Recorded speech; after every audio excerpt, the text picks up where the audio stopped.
Now, good morning, good hello, good evening, hey there, hi there, ho there, whatever the greeting you want. We got something spicy for you, and it is Floowandereeze. It's not a Blue Falcon channel without an amazing Floowandereeze deck. So you're looking at this and be like, why are you playing Pachycephalo? Well, we are playing Packy and we're playing Barrier Statue because we don't want you to play Yu-Gi-Oh! And the way I see it is with Time Terror Morganite, that extra additional normal summon, Impin, another normal summon, opening up these bad boys basically says, hey, what's up? You can't summon. And you got a normal summon to play in the map. That's what made Wind Barrier Statue so much more oppressive, aside from the fact that it was searchable. These aren't searchable, but they have some cool utility. So we'll go ahead and get into the list. We are playing the one Snarl because we want to OTK. We want to make your board so oppressed that when it's back to our turn, aka my turn, I'm gonna abuse you with birds. You're gonna get hit with Strike or Feathers. Double Impin, I think that's standard. We are playing the one Mega Monarch. In a simplified game state, being able to loop Mega Monarch, like Ryza just says, we're gonna have a really good time because I'm having a good time. And then Apex Avian, this obvious is an Omni Negate. It just lets you play in a simplified game state, sets up an oppressive board, makes your opponent play around weirdly or just has to pass turn, which is what we want to do. We want to basically stun them for one turn and then make the game.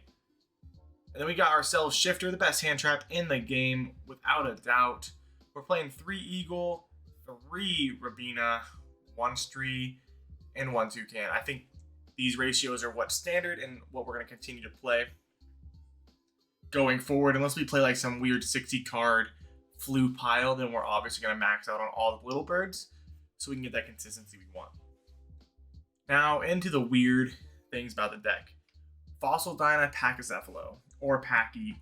When this card's flipped face up, destroy all special summon monsters on the field. Neither player can special summon. This deck doesn't special summon, so it doesn't hurt us whatsoever. 2, when this card is flipped face up, it is blowing the board up. So if they play through your board and you have a set Packy, and they're like, damn, I don't know what that is, and they think you're bluffing because you're a bad Floo player, boom, battle phase, flip Packy, and there goes their Baron Negate. Or, shoot, I don't know. There goes their board if they were able to special summon. They were just trying to beat over things. So, utility, and it's stop special summoning. So it's a walking floodgate that has a Regeki-esque effect. We like that. We love that. And then, I think at this point, we all know what barrier statues do. And it just says, if you aren't what attribute I am, you can't summon. And little frog boy over here says only waters.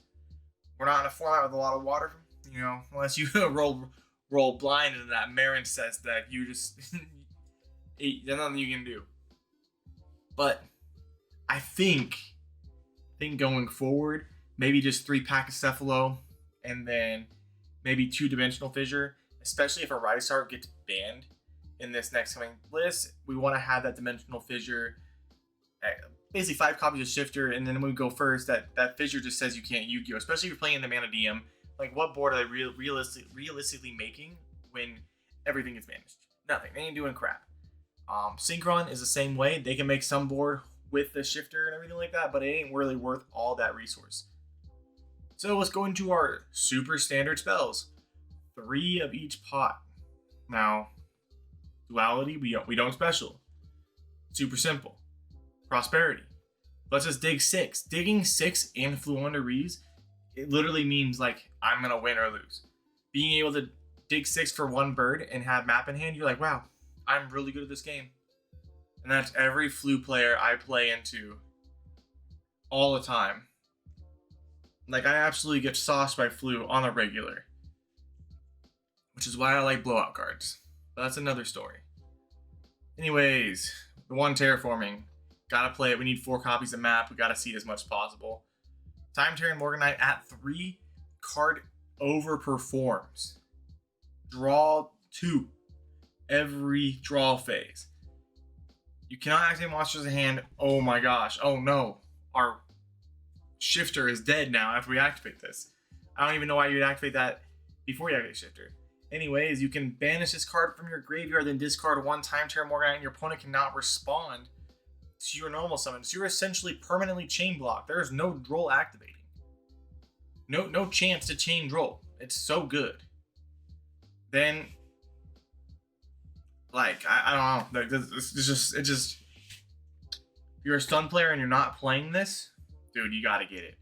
You gotta get yourself a playset of Time Terror Morganites, because it is lets us draw. Let's us do things. Like, imagine being a stun player, 8 years ago, 5 years ago, and you're like on a top deck, and you know you need 2 cards to break a board.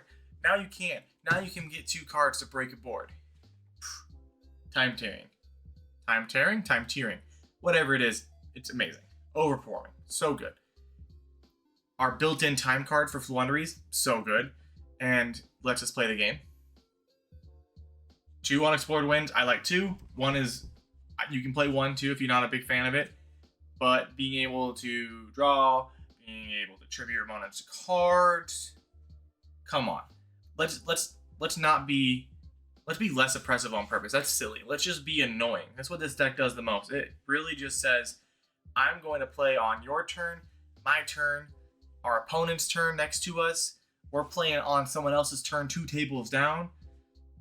Floo's out here migrating across the whole tournament, playing on everybody's turn. Then 3-map. I don't think we need to explain that. And then one of the best traps ever, because when you normal summon a level 7, you can banish it. Banish this bad boy to set the field. So if you're going first and you know they're playing like Manadium, they're playing Scareclaw, they're playing anything but a fusion deck, you're gonna stop their board as soon as they start making your. Oh, cool, that's cute. Your Visa Starfrost is now face down along with like half your synchros. Good job. Really good. Extra deck wise, we don't really play much that we need. So realistically, we're only playing a Zeus package that's accessible. Everything else is Ultimate Slayer or just Ultimate Slayer target. Just basically what it is, especially if we get forced to go second, which will happen.